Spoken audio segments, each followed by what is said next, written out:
চুলকে লম্বা ঘন করতে কি ছোটোবেলা থেকেই অনেক হেয়ার কেয়ার করতে হয়? এরকম প্রশ্ন অনেকেই করে এবং যারা 10-12 বছর বা 13 বছরের মেয়েরা আছে এরকম প্রশ্ন আমার ভিডিওতে কমেন্টে করো তোমরা।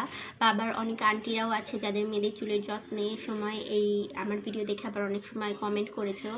তো সেই সব আপু এবং আন্টিদের প্রশ্নের উত্তর দিতেই আজকে বসা।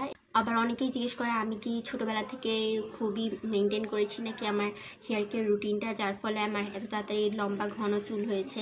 আসলে আমি ছোটোবেলা থেকে তোমাদের সাথে আমার জার্নিটা শেয়ার করব এবং ছোটোবেলা থেকে কি খুবই কড়াকড়িভাবে হেয়ার কেয়ার করতে হয় কি না সেটাও বলবো। তো আমি যখন একদম ছোট ছিলাম তখন আমাকে একবার নাড়ু করে দিয়েছিল। আমি মোট জীবনে 3বারই নাড়ু হয়েছি, সেটা আমার আম্মু বলছে, যেহেতু আমার মনে নাই ছোটোবেলায় কবে নাড়ু করছে আমাকে। কিন্তু যখন আমি ক্লাস 1-এ পড়ি তখন আমার মনে আছে সেইবারই লাস্ট আমার নাড়ু করে দিয়েছিল। তারপর থেকে আর কখনো নাড়ু হয়নি। তো নাড়ু করার পর থেকেই ধীরে ধীরে একটু একটু করে আর কি চুলের যত্ন নেওয়া শুরু করেছি ক্লাস 3 থেকে। তখন আমার আম্মু একটু ধরো আমলকি মেথি এগুলো নিত, তো তখন আমাকে একটু দিয়ে দিত, তাও জোর করে না, যেদিন আমার ইচ্ছা হতো সেদিন নিতাম। তো আমি নিয়মিত চুলে তেল লাগাতাম এবং তেল লাগানো নিয়ে আমি একটা ভিডিও বানিয়েছি যে কিভাবে তেল লাগাতে হয়। চুল তেলটাকে সুন্দর মতো শোষণ করে চুলের জন্য খুবই ভালো একটা কাজ করে। সেটা হলো এই ভিডিওটা, তোমরা চাইলে এই ভিডিওটা দেখে আসতে পারো। এবং চুলের ধরন অনুযায়ী তেল নেওয়াও খুবই বেশি জরুরি। অনেকেই আমি দেখি যে চুলের সমস্যা একটা, তেল নেয় আর একটা। এরকম করার ফলে আমাদের চুলের যে সমস্যা আছে সেই সমস্যাও দূর হয় না এবং টাকা খরচ করে তেলটা কিনলাম কোনো কাজেই আসছে না, ঠিক এরকম লাগে। 10 বছরের নিচে যারা ভিডিওটা দেখছো বা যেসব আন্টি আপনারা মেয়েদের চুলের যত্ন নেন তারা দেখছেন, তেমন হেয়ার কেয়ার করার প্রয়োজনই নেই। শুধু চুলে ঠিকঠাক মতো একটা ভালো তেল লাগাবেন, সেটা আমি একটা ভিডিও বানিয়েছি চুলের ধরন অনুযায়ী কোন তেল লাগাবেন। আপনার চুলে যদি খুশকি থাকে বা চুলে বৃদ্ধি হয় না, চুল পাতলা, চুল ঘন হয় না, চুল লম্বা হয় না, সেই ধরন অনুযায়ী তেল আছে। তো আমি সেখানে একটা ভিডিও বানিয়েছি কোন চুলের ধরন অনুযায়ী কোন তেল লাগাবেন, সেই ভিডিওটা দেখে নেবেন। আমি মেইন একদম হেয়ার প্যাক আমার হেয়ার কেয়ার রুটিনে একদম পুরোপুরিভাবে অ্যাড করেছি যখন আমার 13 বছর বয়স, একদম টিনেজ বয়সের শুরুর দিক থেকে। তো তখন আমি তেল শ্যাম্পু নেওয়ার পাশাপাশি আমি আমার চুলের সমস্যা অনুযায়ী একটা হেয়ার প্যাক নিতাম। চুলের সমস্যা অনুযায়ীও হেয়ার প্যাক আছে। ধরো তোমার চুল একদম ফ্রিজি, সেটার জন্য আলাদা হেয়ার প্যাক আছে। তোমার চুল অতিরিক্ত ওঠে, সেটার জন্য আলাদা হেয়ার প্যাক আছে।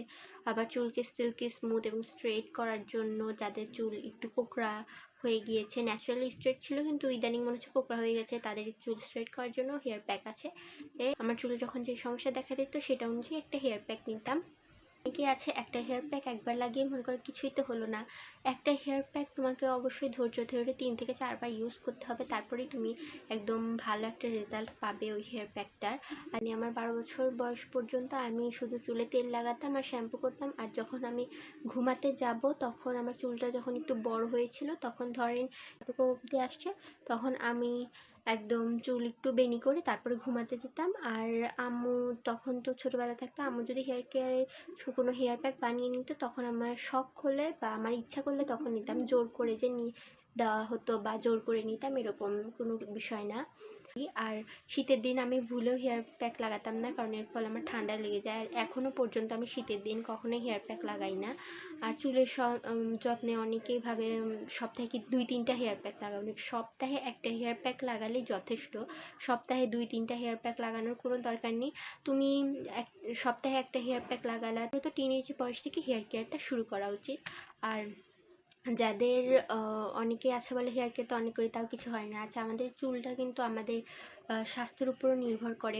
চুল অতিরিক্ত ওঠে এবং চুল গজায় না, অনেকের অসুখের কারণে এটা হয়। আবার অনেকে এই জন্য ওষুধ খায়, ওষুধের পার্শ্ব প্রতিক্রিয়াতেও এটা হয়, চুল ওঠে বেশি। আর অনেকে বেশি বাইরের খাবার দাবার খায় এবং জাঙ্ক ফুড কিন্তু আমাদের শরীরের জন্য ভালো না এবং আমাদের ত্বক, স্কিন এগুলোতেও কিন্তু ভালো একটা প্রভাব ফেলে। তো অবশ্যই তোমার লাইফস্টাইলও ম্যাটার করে, তুমি কি খাও, কখন ঘুমাও, তোমার কোনো অসুখ আছে না, কী ওষুধপত্র খাও, সেগুলোর উপরও নির্ভর করে তোমার চুল অতিরিক্ত কেন পড়ে। তো এটাই ছিল আমার ছোটোবেলার হেয়ার কেয়ার এবং টিনেজের শুরুর দিকে হেয়ার কেয়ার। আজকের ভিডিওটি এই পর্যন্তই। আর অবশ্যই আমার ভিডিওটি ভালো লাগলে লাইক, কমেন্ট, শেয়ার করতে ভুলবে না। দেখা হচ্ছে নেক্সট কোনো ভিডিওতে। সবাই সুস্থ থেকো, ভালো থেকো, আল্লাহ হাফেজ।